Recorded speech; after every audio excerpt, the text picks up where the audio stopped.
Hello, good day mga boss. Joy ulit ng DIY to Rips. So, may i-unbox lang tayo, no? Ayan. May dumating na naman tayong parcel.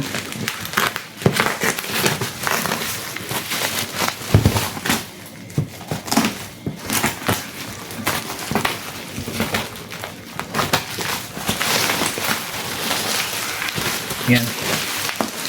Doon pala sa mga nagtatanong kung may shop daw ako. Actually, wala. Hobby ko lang yan, yung mga pagwawiring ko. Pag-aayos ko ng motor, hobby ko lang yun.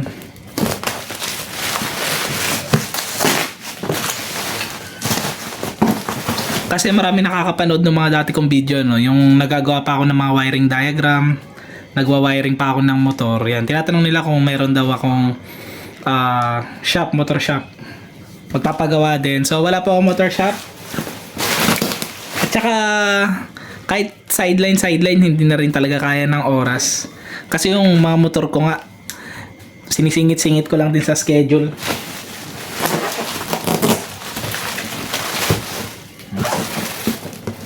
Yan. Tignan natin kung ano laman sa loob.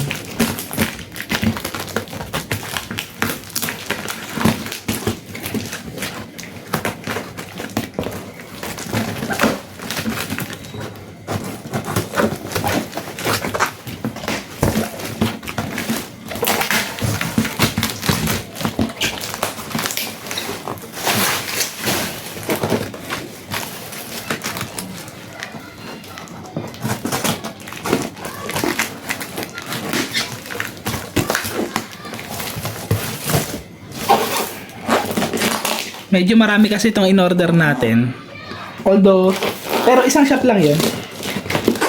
Kaya ganito kalaki yung pinaka-parcel.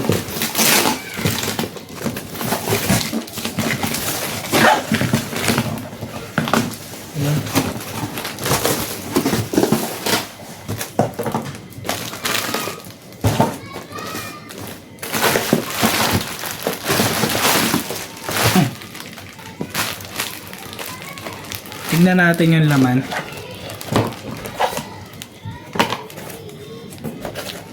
So, by LED. Yan. Pero, baka i-return ko to. Ang nakalagay kasi, 45 watts. Ang in-order ko is 60 watts. So, mare-return to, tingin ko. Yan. Re-return natin to. Pwede natin i-check dito kung ilang watts ba talaga to.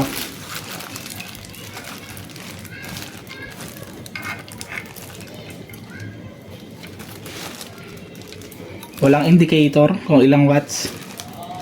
So ito baka i-return natin to.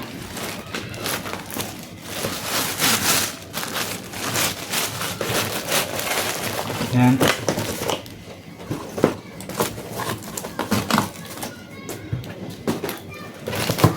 Ito, open natin.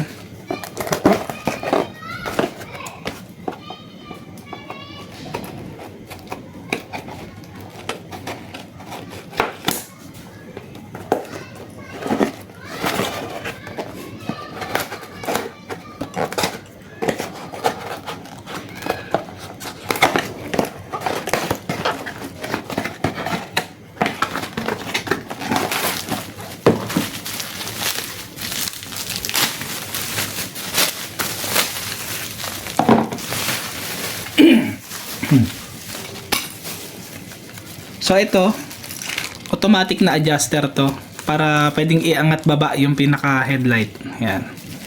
So mukha naman kompleto. Yan.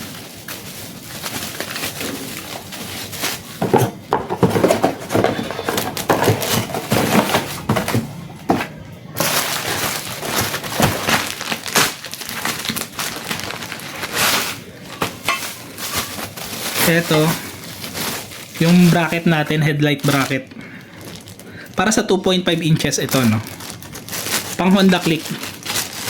Maganda sana kung walang butas dito kasi pwede kayo maglagay ng mini driving light. Eh hindi naman ako maglalagay ng mini driving light. So maganda sana kung wala to. Pero ayun lang kasi available nila, merong butas dito.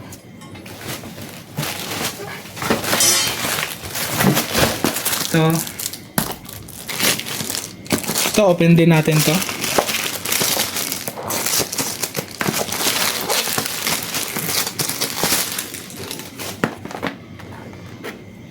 DRL 30 cm RGB. Yan.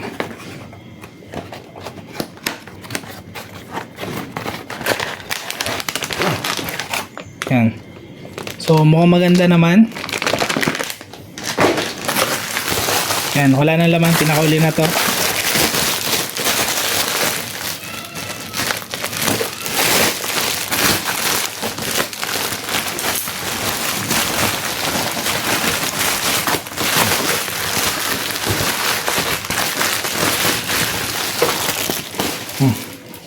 Yan.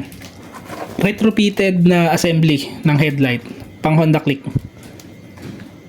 So retrofitted na to. So yung stock na headlight kasi kailangan nyo pang i-modify yun para hindi tumama yung pinaka-violet dito. Ito kasi retrofitted na yan, tignan nyo. Malalim na yun nandito.